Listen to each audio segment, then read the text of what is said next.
Good morning, everybody. This is Michael from Spades Consulting. We are going to hit on politics a little bit today. Again, I really don't want to get horrendously deep into politics at all, but it's kind of necessary now, especially lately. Okay. I heard the other day that the big orange man has been claiming that the affordability crisis is a leftist hoax. And honestly, at this point, you lost me. Okay, that's the honest to God truth. It's the honest to God truth. I don't know what planet he is living in right now. All right. Also, the fact that, and this is the thing. Overall, this video is more so to give a point to the left in terms of argumentation. Because the big orange man has claimed the Epstein files are a hoax, has claimed the affordability crisis is a hoax, and now it's just like, how many more people do you want to bullshit? That's really what it comes down to. How many more people do you want to bullshit, and how high do you have to be to honestly open your mouth and say that on a hot mic? Like, what are you insane? Going back to Koof, the start of the inflation came from you, bud. After oh, what should we call him? Yeah. After Biden gets through and prints even more money, you get back in and print even more money. I mean, given the financial situation of this country is in kind of dire straits, it's structurally supposed to be that way, but it is in dire straits, and the overall agreement that has been enforced since the end of World War II, Bretton Woods, is kind of coming to its natural conclusion. And the justifications, be they moral or otherwise, are, for the most part, they're done. Use the dollar as a weapon. Now, given Donald didn't necessarily do this, but at least didn't start it. But using the dollar as a weapon was the beginning of the end. And stealing foreign national assets. That was also pretty bad.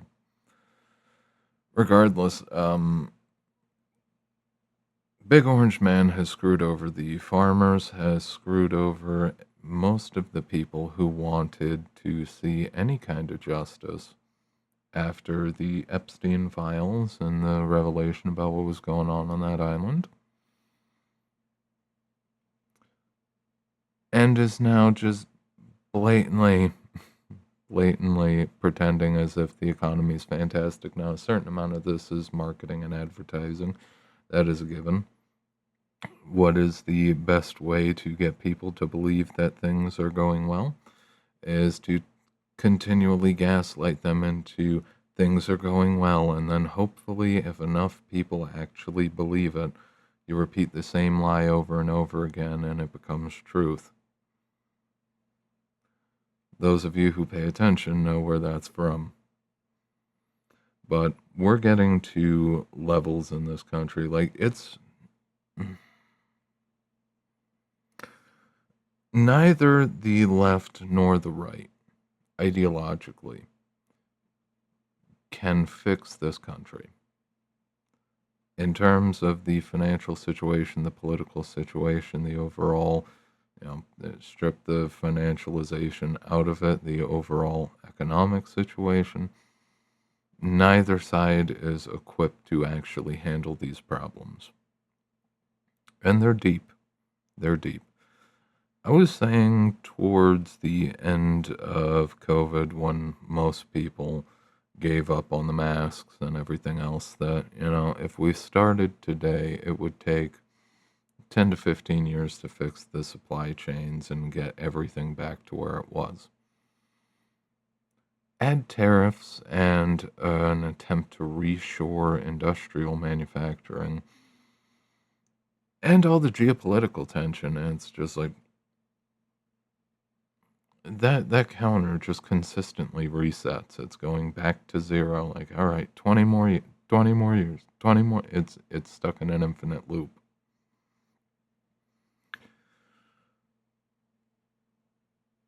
The most grotesque thing now, from the leftist perspective, I assume they would be incredibly happy to see people who backed Trump, who supported Trump.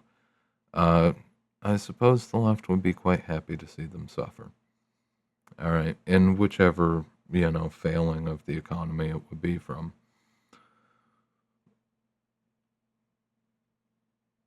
But the reality is that in the oddest shift of events, I think the transformation is going to reach a certain level of completion. I think the United States, in one form or another, will end up eventually being effectively a communist country. And the reality is simple: you need stability to have markets.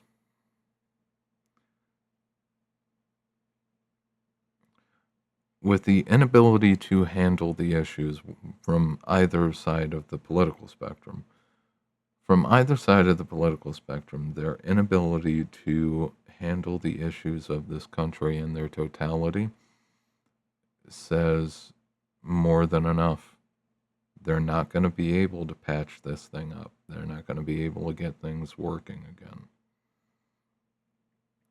They're not going to be like at best they could stabilize it, but when you look at the reality of the Keynesian economics, the idea of printing more money and inflating it in order to get more production, it makes sense if you actually get more production. The problem is every time you double the money supply in print, whether, crisis or not, every time you double the money supply, if you don't get the actual growth, then you have the time that it takes until you have to print again. Okay, because all you're doing is shifting liabilities, shifting the cost around, and robbing people of the purchasing power. But, even the idea of, all right, well, we'll just hand people a bunch of money, it goes right back up to the top. When it comes to taxing the wealthy, they will just run. Like, there is, within the framework that the national economy is built on and the government is built on, there is no resolution mechanism left. And what you're seeing now is, some people call it scamonomics. What you're seeing now is essentially the entire economy turning into grifts and rackets in order to keep the game going a little longer and bleed people for whatever else they can, reasonably squeeze out of the system. The corruption is rampant. The situation overall is getting worse.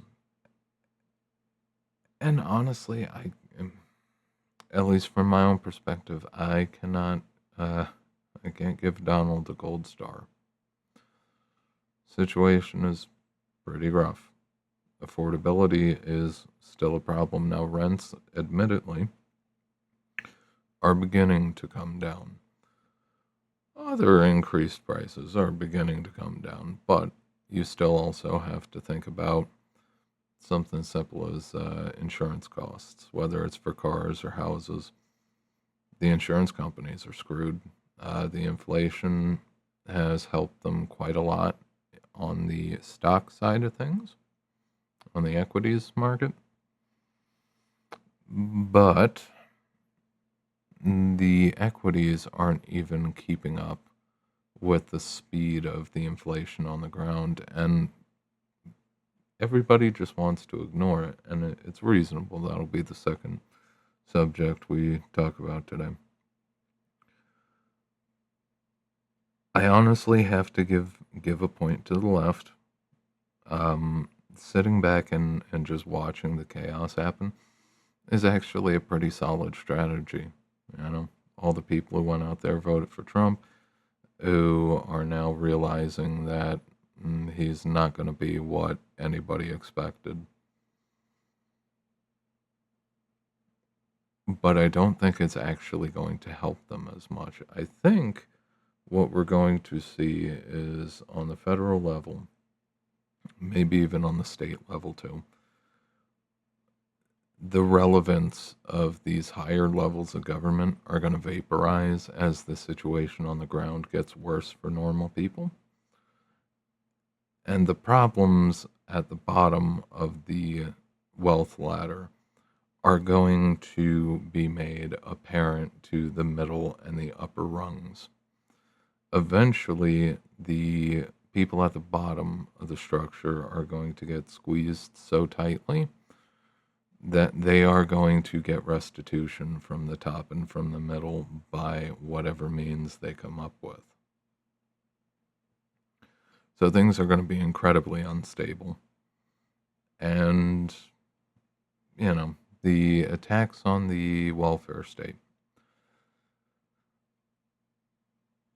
I saw this year,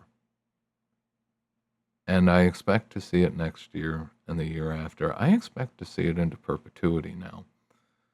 People are starting to turn all of their old green space that used to be occupied by, just grass. Just another thing to cut regularly. They're starting to grow their own food, and within the regulations and the laws, they're starting to do, given it's mostly honor system, but they're starting to grow and sell their own produce, their own whatever they can grow out of the land. That's going to be a trend going forward, with or without, further cuts or attacks on programs or anything else. People are shifting more into that self-sufficiency mode just because it's becoming apparent to more and more people that the power structures that previously existed, that were previously stable, are very much not stable anymore. And you cannot rely on anybody other than yourself and your friends and your family, assuming you're tight, which you should absolutely lean into. Okay? Financially speaking, going forward, the wondrous reshoring of jobs in the U.S. Is not really going to have that much of an effect, and it's on too long of a timeline to make a difference. The amount of jobs that it would bring, relatively low, and you've got automation either wiping out jobs left and right, but it's also being used as a cover. Because bear in mind, God forbid normal people be able to work from home. All right. God forbid people be able to work remotely. Why the hell would you pay Steve to stay at home and, do his Excel spreadsheets when you can pick a name in India or the Philippines? The Philippines is big for accounting, and evidently it's going to be a thing in India now as well, where a lot of the companies who you trust to run your taxes for you are taking that data, sending it overseas, and having somebody do it for pennies on the dollar and then send it back, and you just sit there and pray with a guarantee that if anything goes wrong, the company will step in for you. That's becoming a thing. Honestly, I have to sit here and wonder, like, imagine the brilliance of the corporate strategy to be so good at making money that you put yourself out of business. Who's going to be left to buy whatever you produce? This is the thing. Workforce participation is dropping. All right. The situation on the ground is getting worse.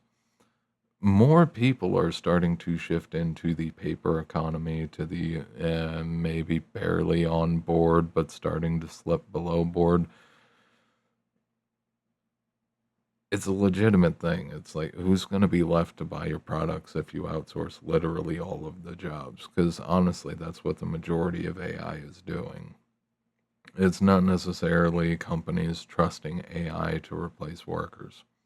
It is using that as a cover to either H-1B visa in or take those jobs, pack them up, and have them done remotely by Indian call center workers or Filipino car call center workers.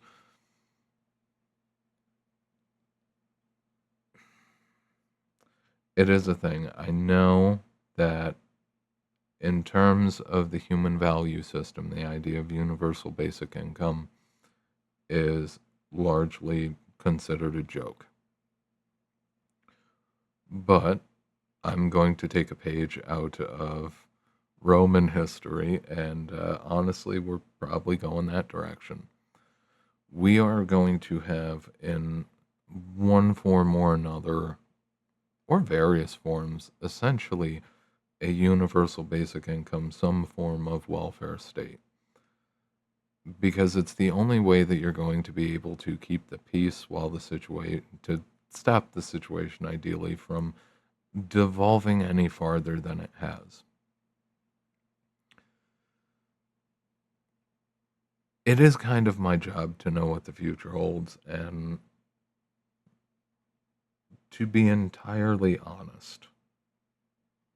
All right, this is not marketing, sales, gimmickry. This is just honest opinion from me.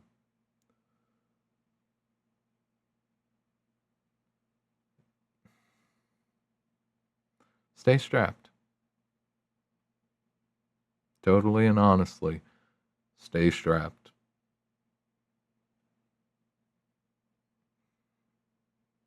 There is too many people, too many problems, too much instability. You do not want to be person 8,941 in the list of calls to respond to when things get really out of hand. It's not just self reliance in forms of keeping a roof over your head and keeping yourself fed and taking care of your body so you don't rot away into a pile of fucking mush or end up so rigid that you can't even fucking lay down. All right. Without somehow just leaping off your tippy toes. Something ridiculous. You have to take charge of your own personal safety and defense. You can't backseat drive this. You have to go at this. Responsibility totally. You have to take full responsibility for yourself and everything in your life. And you should start doing it as soon as humanly possible.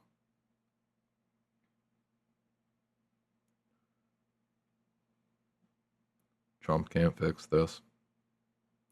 Nobody after him can. Fundamentally, this is the end of the United States. As we've known it from 1945 all the way up to 2001 and then up to 2020. We could just have Koof be the marker of the toe tag.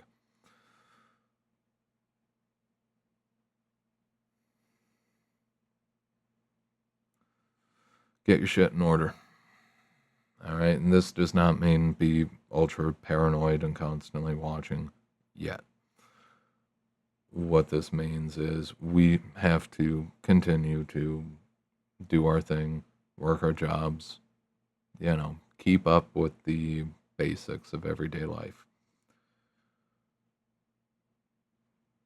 but get ready for the day that the lights go out. All right. As horrible as that is to hear. I'll see you guys next time. Oh, if you liked the video, like it, subscribe. Subscribe over on the Substack as well. Just put out another article for you. You can find that in the posts section, wherever the hell that would be. I think that covers all of it. I will see you guys in the next video.